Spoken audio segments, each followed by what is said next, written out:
Hello everyone, welcome to veranda IAS. நான் உங்கள் Ashiq.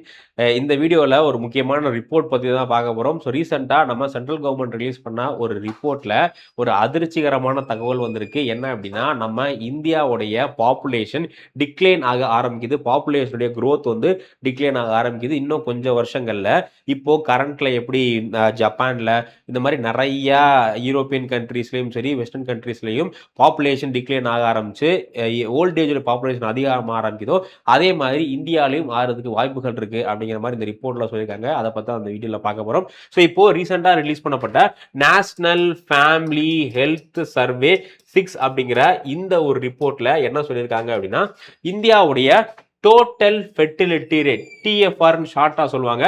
So TFR 1.9 கம்மி ஆயிருச்சு. ஆக்சுவலா டிஎஃப்ஆர் டோட்டல் ஃபெர்டிலிட்டி ரேட் அப்படிங்கிறது என்னன்னா, average number of children woman is expected to have during her life time.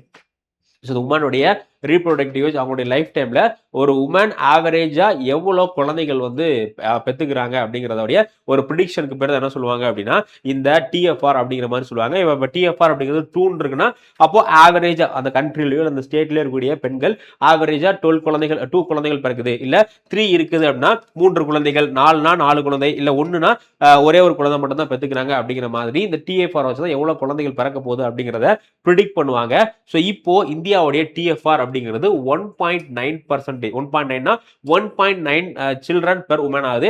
So first time it has gone below the replacement level of fertility rate 2.1. ஸோ இந்த டிஎஃப்ஆர்ல 2.1 அப்படிங்கிறது ஒரு முக்கியமான நம்பர். எங்க வந்து டோட்டல் ஃபெர்டிலிட்டி ரேட் அப்படிங்கிற இந்த இது வந்து 2.1 அப்படிங்கிற இந்த நம்பர் இருந்துச்சுன்னா இதுக்கு என்ன அர்த்தம் அப்படின்னா, இதுதான் வந்து ரீப்ளேஸ்மெண்ட் ரேட். அப்படின்னா இப்போ தமிழ்நாட்டில் 2.1 இருக்கு அப்படின்னா எவ்வளவு குழந்தைகள் பிறக்குதோ அதுவும் எவ்வளவு குழந்தைகள் இறக்குதோ அதுவும் வந்து ஈக்குவலா இருக்கும். ஸோ பாப்புலேஷன் வந்து இன்க்ரீஸ் ஆகாது, டிக்ரீஸ் ஆகாது. ஸோ கரெக்டாக மெயின்டைன் பண்ணோம் அப்படின்னா 2.1 இருந்துச்சுன்னா கரெக்டாக மெயின்டைன் பண்ணலாம். 2.1க்கு மேல போறப்ப என்ன ஆகும்னா பாப்புலேஷன் growth ஆகும், பாப்புலேஷன் இன்க்ரீஸ் ஆக ஆரம்பிக்கும். இல்ல 2.1 கீழே வருது அப்படின்னா பாப்புலேஷன் வந்து டிக்ளைன் ஆக ஆரம்பிக்கும். இப்போ இந்தியாவில் அதுதான் நடக்குது. ஸோ முதல் முறையாக இந்தியாவுடைய வரலாற்றிலேயே 2.1க்கு கீழே இப்போதான் போய் 1.9 அப்படிங்கிற ரேட்ல இருக்கு. ஸோ அப்போ இந்தியாவுடைய பாப்புலேஷன் அப்படிங்கிறது கொஞ்சம் கொஞ்சமா டிக்ளைன் ஆக ஆரம்பிக்குது. ஓகேங்களா? ஸோ இப்போ இதோட கீ ட்ரெண்ட் எடுத்துட்டீங்க அப்படின்னா 2000 எடுத்த ரிப்போர்ட்ல எல்லாம் 3.3 இருந்துச்சு. அப்போ ஆவரேஜா 3 குழந்தைகள் பிறக்குதுன்னு அர்த்தம். 2021ல 2 இருந்துச்சு. அப்போ 2 குழந்தைகள் பிறக்குது. பட் இப்போ என்ன ஆயிடுச்சு அப்படின்னா 1.9. இப்போ வந்து 1.9 அப்படிங்கிற மாதிரி வந்து சொல்றாங்க. ஸோ அப்போ பாப்புலேஷன் டிக்ளைன் ஆகுது. எதுக்கு இந்த டிக்ளைன்? ஏன் வந்து இந்த பாப்புலேஷன் டிக்ளைன், ஏன் வந்து குழந்தைகள் பிறக்கிற இது வந்து கம்மியாகுது அப்படின்னு பாத்தீங்கன்னா, ஃபர்ஸ்ட் சோசியல் ஃபேக்டர்.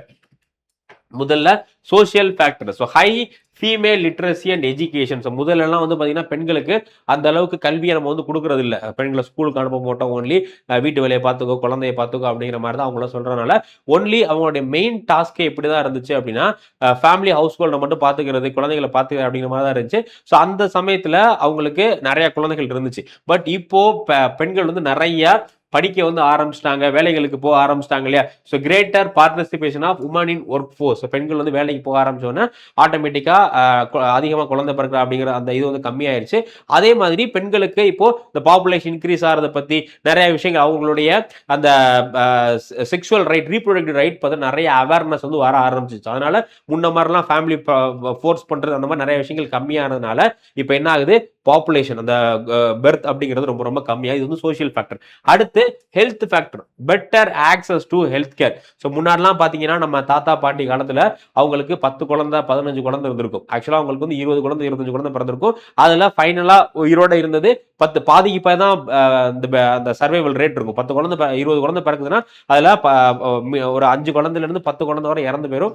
பேலன்ஸ் இருக்கக்கூடிய 10 குழந்தை தான் உயிரோட இருக்கும். ஸோ அந்த காலத்தில் இவ்வளோ இது பெர்த் ரேட் அதிகமாக இருந்தது காரணம் என்ன அப்படின்னா, அந்த அளவுக்கு மெடிக்கல் ஃபெசிலிட்டினால மக்களுடைய நம்பிக்கை வந்து நம்ம நிறைய குழந்தை பிறந்தாதான் நமக்கு அதில் பாதி இறந்து போயிடும், நமக்கு குழந்தைகள் இருக்கும் அப்படிங்கிற அந்த ஒரு கண்ணோட்டத்தில் இருந்தாங்க.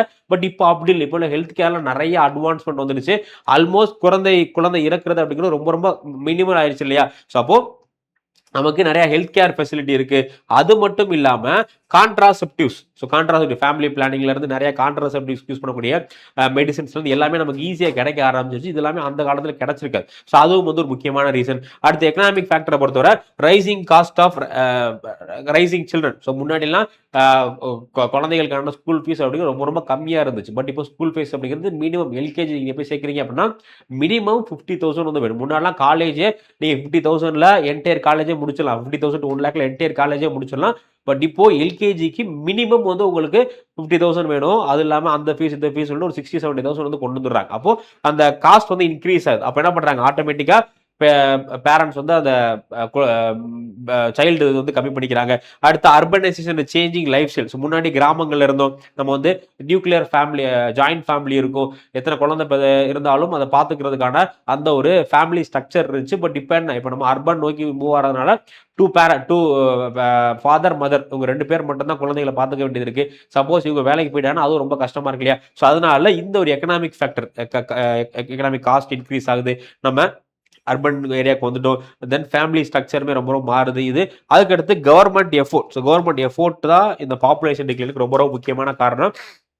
இந்த 90s 2000லாம் பார்த்தீங்கன்னா கவர்மெண்ட் வந்து பாப்புலேஷனை கண்ட்ரோல் பண்ணுறதுக்கு நிறைய மெஷர்ஸ் பண்ணிட்டு இருந்திருப்பாங்க. ஃபேமிலி பிளானிங்ல இருந்து அவேர்னஸ் கேம்பெயின் ரன் பண்ணுறதுல இருந்து, ஒரு சில ஸ்டேட் வந்து 2-3க்கு மேலே குழந்தைகள் இருந்துச்சுன்னா கவர்மெண்ட் ஜாப் வந்து போக முடியாது. இந்த மாதிரி நிறைய ரெஸ்ட்ரிக்ஷன்லாம் போட்டாங்க இல்லையா? ஸோ இந்த கவர்மெண்ட்டுடைய ரோலும் ரொம்ப ரொம்ப முக்கியம். ஃபேமிலி பிளானிங் தென் அவேர்னஸ்லாம் வந்து இது பண்ணாங்க. ஸோ இந்த ரீசன்னால தான் இப்போ இந்தியாவில் டிஎஃப்ஆர் அப்படிங்கிறது 1.9% வந்து கம்மி ஆயிருக்கு. அதே இது இந்த பாப்புலேஷன் க்ரோத் டிக்ளைன் அப்படிங்கிறது எல்லா இடத்துலையும் காமனாக இருக்கானா கிடையாது. ஸோ ஒரு சில ரீஜனில் பாப்புலேஷன் இன்னும் க்ரோ ஆகிட்டு தான் இருக்குது, இன்னும் குழந்தைகள் அதிகமாக பிறந்துக்கிட்டு தான் இருக்குது. பட் ஒரு சில ரீஜனில் ரொம்ப டிக்ளைன் ஆகுது. எந்த ரீஜனில் அதிகமான ஃபெர்டிலிட்டி இருக்குது அப்படின்னா ஃபர்ஸ்ட்டு பிகாரில் 2.8. நீ நல்லா பாருங்கள், இந்தியாவுடைய ஆவரேஜ் 1.8. இந்தியாவில் ஆவரேஜ் 2 குழந்தை பிறக்குது அப்படின்னா மித்த ஸ்டேட்ஸில் பீகாரில் 3 குழந்தைகள் வந்து பிறக்குது. ஸோ ஏன் அப்படின்னா பீகாரில் லிட்ரஸி ரொம்ப ரொம்ப கம்மி, அதே மாதிரி குழந்தைகள் இறக்குறது ரொம்ப ரொம்ப கம்மி அப்படிங்கிறதுனால இது அதிகமாக இருக்குது. அதே மாதிரி உத்தரப்பிரதேசத்துலையுமே 2.6 இருக்குது, அதிகமாக இருக்குது. லோ எடுத்துட்டீங்க அப்படின்னா டெல்லியில் 1.2, தமிழ்நாட்டில் 1.3, கேரளால 1.3. ஸோ நேஷனல் ஆவரேஜ்னா 1.9 விட இது ரொம்ப ரொம்ப ரொம்ப லோவாக இருக்குது. ஏன்னா இது எல்லாமே வந்து ரொம்ப அட்வான்ஸ்டான ஸ்டேட்ஸ். ஹெல்த், எஜுகேஷன் எல்லாத்துலேயுமே, எக்கனாமி எல்லாத்துலேயுமே ரொம்ப ரொம்ப அட்வான்ஸ்டான ஸ்டேட்னால இங்கே பாப்புலேஷன் டிக்ளைன் ஆகுது. பட் அந்த ஸ்டேட்ஸில் இன்னும் அவங்க வந்து ரொம்ப பேக்வேர்டில் தான் இருக்கிறதுனால அங்கே இதாகுது. ஓகேங்களா? ஸோ இப்போ இந்த சமயத்தில் நம்ம டிமோகிராஃபிக் டிவிடன் அப்படிங்கிற ஒரு முக்கியமான கான்செப்ட் பற்றி தெரிஞ்சுக்கணும். டிமோகிராஃபிக் டிவிடன் அப்படின்னா ஒரு கண்ட்ரிலேயோ இல்லை ஒரு ஸ்டேட்லேயோ அதிகமான working age population, youth population இருந்தது அப்படின்னா அந்த பாப்புலேஷனால எக்கனாமிக்கு நிறைய பெனிஃபிட் வந்து கிடைக்கும். அதுக்கு பேர் தான் என்ன அப்படின்னா டிமோகிராஃபிக் டிவிடன் அப்படிங்கிறது. ஓகேங்களா? So period when working age population, so 15 இருந்து 64 வயசு வரை உள்ள பாப்புலேஷன் வந்து டிபெண்டன்ட், மித்த பாப்புலேஷன் இருக்குல்ல 15 வயசுக்கு கீழே, அதே மாதிரி சீனியர் சிட்டிசன், இந்த பாப்புலேஷனை கம்பேர் பண்ணும்போது ஒர்க்கிங் ஏஜ் பாப்புலேஷன் அதிகமாக இருக்கணும். அப்படி இருந்துச்சுன்னா அதனால எக்கனாமிக்கு நிறைய பெனிஃபிட் இருக்கு. அதுக்கு பேர் தான் என்ன, டிமோகிராஃபிக் டிவிடெண்ட் அப்படிங்கிறது. ஸோ இந்தியாவுடைய டிமோகிராஃபிக் டிவிடெண்ட்கான விண்டோ 2005ல ஆரம்பிச்சிச்சு. பட் இந்தியாவை பொறுத்தவரை ஒவ்வொரு ஸ்டேட்ல டிமோகிராஃபிக் டிவிடெண்ட்கான விண்டோ டிஃபரெண்ட். ஒரு ஸ்டேட்ல 10 வருஷம் இருக்கு, இன்னும் ஒரு ஸ்டேட் இன்னும் டிமோகிராஃபிக் டிவிடெண்ட்கான விண்டோ ஓப்பனே ஆகல, ஒரு சில ஸ்டேட்ல முடிஞ்சிச்சு. அந்த மாதிரி இந்தியா அப்படிங்கிற ஒரு டைவர்ஸ் கண்ட்ரினால ஒவ்வொரு ஸ்டேட்லயும் ஒவ்வொரு கண்டிஷன்ஸ்ல இருக்கு. ஓகேங்களா? ஸோ இதனால ஒர்க் ஃபோர்ஸ் அதிகமா இருக்கும், தென் ஹை ப்ரொடக்டிவிட்டி, சேவிங், இன்வெஸ்ட்மெண்ட்லாம் இன்க்ரீஸ் ஆகும். தென் எக்கனாமிக் க்ரோத், யூத்தா இருந்தாங்க அப்படின்னா யூத் வந்து நிறைய கன்சியூம் பண்ணுவாங்க. ஸோ அப்போ எக்கனாமி வந்து டெவலப் ஆகும். இந்தியாவில் 2005 ஆரம்பிச்சது, 2055 வரை இது டிமோகிராஃபிக் டிவிடெண்ட் அப்படிங்கிறது இருக்க போகுது. ஸோ இப்போ இந்த லோ ஃபெர்டிலிட்டியில் என்னென்ன சேலஞ்சஸ் ஏற்படும் அப்படின்னா first ageing population, elderly population வந்து அதிகமாகும். இதனால அவங்களுக்கான ஹெல்த் கேர், அவங்கள பார்த்துக்கிறது மாதிரி நிறைய விஷயங்கள் இஷ்யூஸ் வந்து ஏற்படும். அதுக்கடுத்து ஒர்க்கிங் பாப்புலேஷன் கம்மியாகும். ஓகேங்களா? ஸோ யூத்ஸ் வந்து ரொம்ப ரொம்ப கம்மியாக தான் இருப்பாங்க. ஸோ அப்போ ஒர்க்கிங் பாப்புலேஷன் கம்மியாயிருச்சு அப்படின்னா நிறைய லேபர் ஷார்டேஜ் வந்து ஏற்படும். ப்ரொடக்ஷன் காஸ்ட் வந்து இதாகும், லேபர் காஸ்ட் வந்து ரொம்ப அதிகமாகும். அதுவும் வந்து ஒரு பிரச்சனை தான். நம்ம இதுக்காக ஃபாரின் கண்ட்ரி டிபெண்ட் பண்ணி இருக்க வேண்டியது இருக்கும். தென் எக்கனாமிக் இம்பாக்டை பொறுத்தவரை லோ ப்ரொடக்டிவ் க்ரோத், தென் கவர்மெண்ட் வந்து ஓல்டு பீப்புளுக்கு பென்ஷன் அதிகமாக ப்ரொவைட் பண்ணணும், நிறைய சோசியல் செக்யூரிட்டிலாம் ப்ரொவைட் பண்ணணும் இல்லையா? ஸோ அப்போ இது வந்து ஒரு மிக முக்கியமானது. Then dependency burden, smaller working population supporting the large elderly population. இதனால யூத்ஸ்க்கும் மிகப்பெரிய ஒரு பர்டனா இருக்க போகுது. ஸோ மறுபடியும் இப்போ நிறைய கவர்மெண்ட் என்ன பண்றாங்கன்னா பாப்புலேஷனை மறுபடியும் இன்க்ரீஸ் பண்றதுக்காக நிறைய குழந்தைகள் பெற்றுக்கிட்டாங்க அப்படின்னா அவங்களுக்கு இன்சென்டிவ்ஸ், 3 குழந்தைகளுக்கு மேல பெற்றுக்கிட்டாங்கன்னா அவங்களுக்கு இன்சென்டிவ்ஸ் எல்லாம் கொடுக்க ஆரம்பிச்சாங்க. ஆந்திரால நிறைய ஸ்டேட்ஸ் அந்த மாதிரி பண்ண ஆரம்பிச்சிட்டாங்க. சைனாவுமே அந்த மாதிரி, சைனால டூ சைல்டு பாலிசி அப்படிங்கிற ஒரு ரெஸ்ட்ரிக்ஷன் இருந்துச்சு, அதெல்லாம் ரிமூவ் பண்ண ஆரம்பிச்சிட்டாங்க. ஸோ எந்தெந்த இடத்துல பாப்புலேஷன் மறுபடியும் டிக்ளைன் ஆகுதோ அங்கெல்லாம் மறுபடியும் பாப்புலேஷன் இன்க்ரீஸ் பண்றதுக்கு என்னென்ன விஷயமோ அதெல்லாம் பண்ண ஆரம்பிச்சிட்டாங்க. ஸோ நம்ம பொறுத்து இருந்தா பார்க்கணும் இது எப்படி போக போகுது அப்படிங்கிறத. இதனால ஒரு சில பொலிட்டிக்கல் அண்ட் சோசியல் இம்ப்ளிகேஷன் இருக்கு. டீலிமிட்டேஷன் நம்ம பார்க்குறோம் இல்லையா, இப்போ சவுத் இந்தியாவில் பாப்புலேஷன் வந்து டிக்ளைன் ஆகுது, நார்த் இந்தியாவில் அதிகமாக, அதனால நார்த் இந்தியாவுக்கு அதிகமான பார்லிமெண்ட்லி சீட்ஸ்லாம் கிடைக்கும், சவுத் இந்தியாவுக்கு கம்மியான பார்லிமெண்ட் சீட்ஸ் தான் வந்து கிடைக்க போகுது.